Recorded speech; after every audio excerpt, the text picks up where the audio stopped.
Un grand bonjour à vous tous, chers amis auditeurs. Quelle importance accordez-vous à la vérité? Est-elle précieuse pour vous?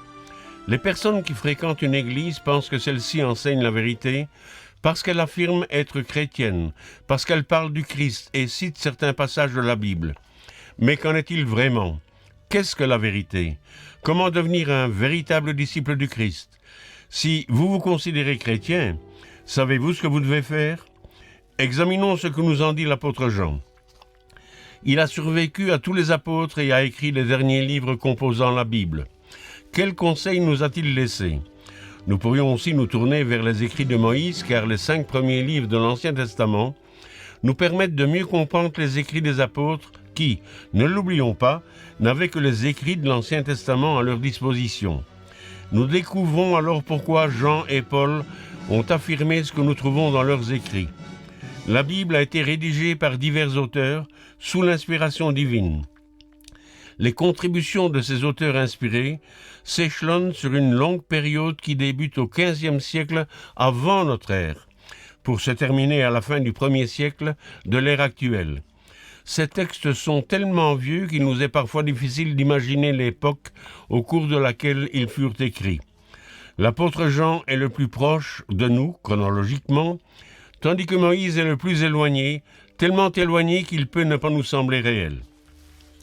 L'apôtre Jean, lui, était très attaché à la vérité. Il avait ce qu'on appelle l'amour de la vérité, un amour profond pour l'unique vérité. Voyons ce qu'il écrit à Gaius.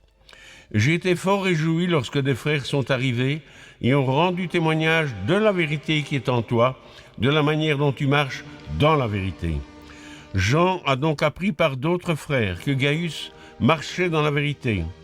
Il est évident que ceux qui firent un tel rapport à l'apôtre Jean savaient ce qu'est la vérité et reconnaissaient que Gaius la vivait, la mettait en pratique. Jean pourrait-il en dire autant aujourd'hui des millions de chrétiens de par le monde? Se soucie-t-il vraiment de la vérité? Et vous qui m'écoutez ce matin, cherchez-vous à connaître la seule vérité et à la mettre en pratique?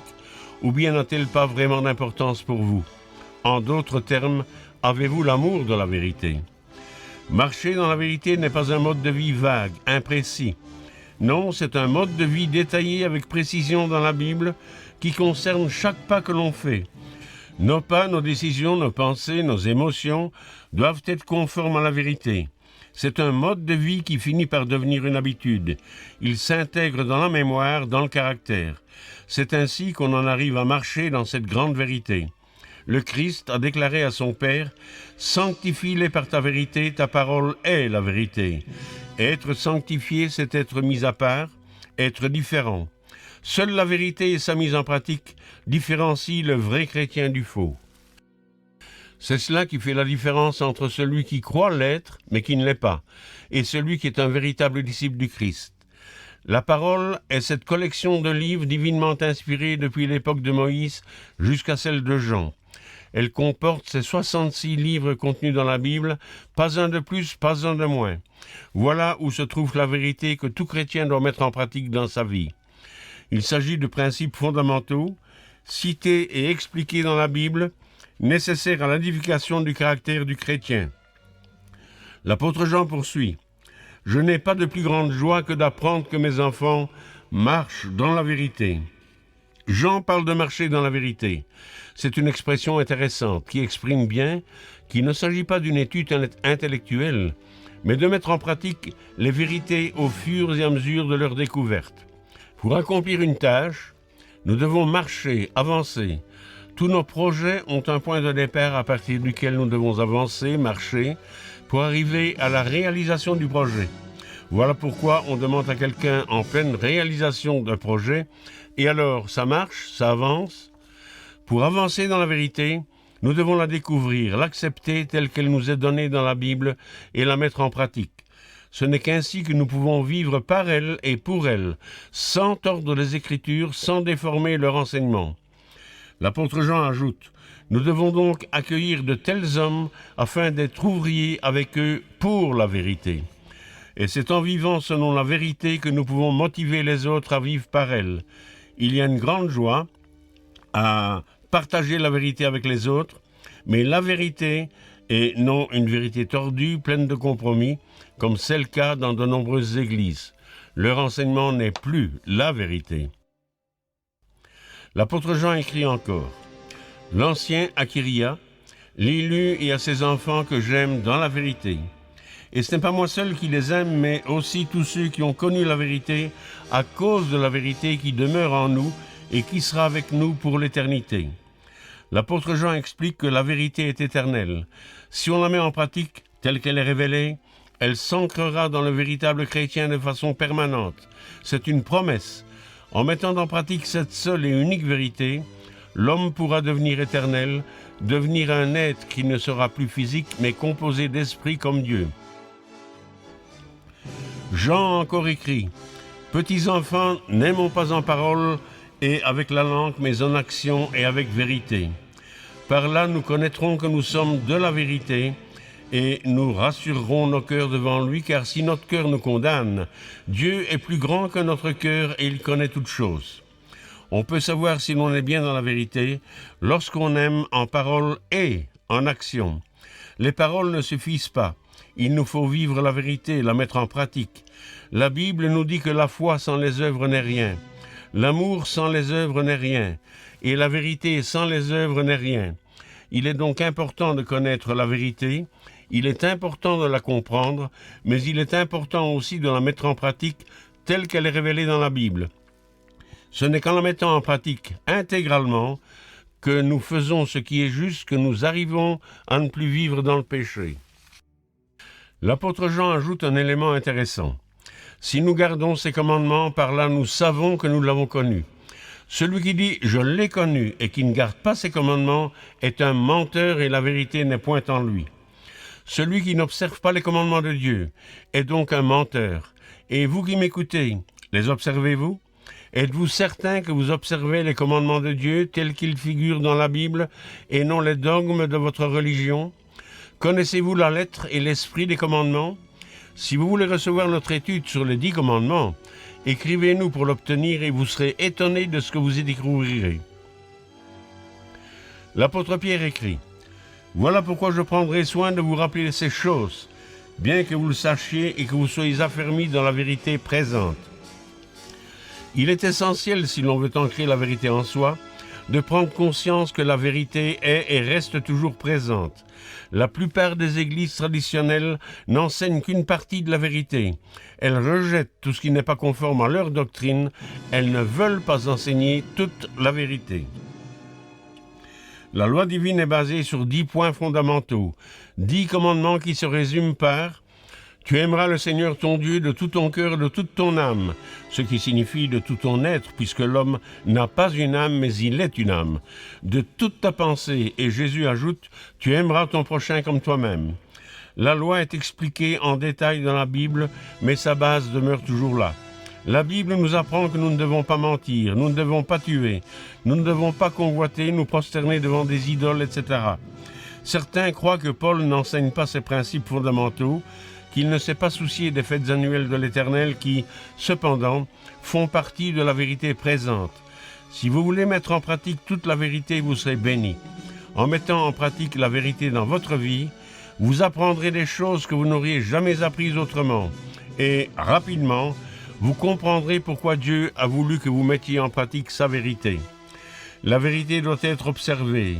Il faut s'y soumettre, s'y conformer. L'apôtre Pierre écrit « Ayant purifié vos âmes en obéissant à la vérité, pour avoir un amour sincère, aimez-vous ardemment les uns les autres de tout votre cœur, puisque vous avez été régénérés, non par une semence corruptible, mais par une semence incorruptible, par la parole vivante et permanente de Dieu. Car toute chair est comme l'herbe, et toute sa gloire comme la fleur de l'herbe. L'herbe sèche et la fleur tombe, mais la parole du Seigneur demeure éternellement. » La vérité doit être observée et non ignorée. Voyons ce que l'apôtre Paul écrit. « Vous courriez bien. Qui vous a arrêté pour vous empêcher d'obéir à la vérité? Cette influence ne vient pas de celui qui vous appelle. Il est donc important d'obéir à la vérité. Cette influence qui empêche les hommes de se soumettre à la vérité ne vient pas d'un esprit inconverti, elle n'émane surtout pas de Dieu qui appelle à la vérité, elle émane de Satan. L'apôtre Paul explique la raison d'être des véritables ministres de Dieu, de ceux qui enseignent toute la vérité et non des ministres de Satan, afin que nous ne soyons plus des enfants flottants et emportés à tout vent de doctrine par la tromperie des hommes, par leur ruse dans les moyens de séduction. Il s'agit ici de ceux qui n'enseignent pas toute la vérité, encourageant ainsi peut-être sans le savoir les gens à vivre dans la transgression de la loi, dans le péché, mais que, professant la vérité dans la charité, nous croissions à tous égards en celui qui est le chef, Christ. Professer la vérité dans la charité, cela ne peut se faire qu'en marchant soi-même dans la vérité, en lui obéissant jusqu'à ce qu'elle devienne une habitude. Il faut donc identifier les erreurs pour les rejeter. Comment remplacer l'erreur par la vérité? L'apôtre Paul parle de ceux qui n'ont pas reçu l'amour de la vérité pour être sauvés. La vérité n'est pas le but de leur vie. Ils se sont laissés emporter à tout vent de doctrine. Est-ce votre cas? Avez-vous vérifié la véracité de vos croyances? La vérité est-elle importante pour vous ou est-elle secondaire? L'apôtre Paul a écrit « La charité, l'amour, ne se réjouit point de l'injustice, mais elle se réjouit de la vérité. » Lorsqu'on découvre la vérité, on s'en réjouit et on se réjouit en elle. L'apôtre Jacques a écrit « Ne vous y trompez pas, mes frères bien-aimés, toute grâce excellente et tout don parfait descendent d'en haut du Père des Lumières, chez lequel il n'y a ni changement ni ombre de variation. Il nous a engendrés selon sa volonté, par la parole de vérité, afin que nous soyons en quelque sorte les prémices de ses créatures.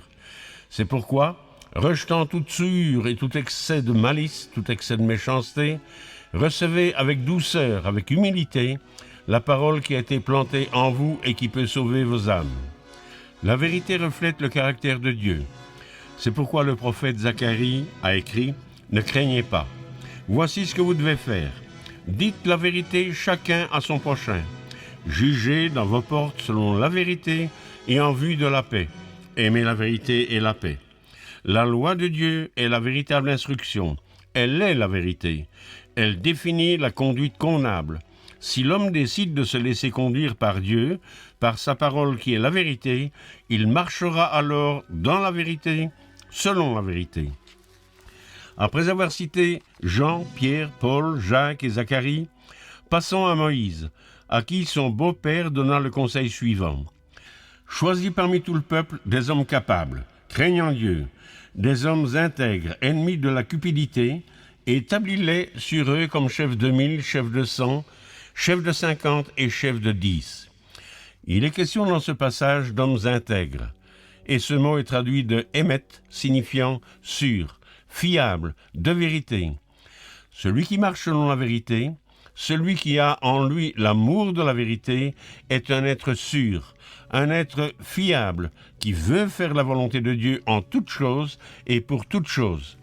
Êtes-vous parmi ceux-là?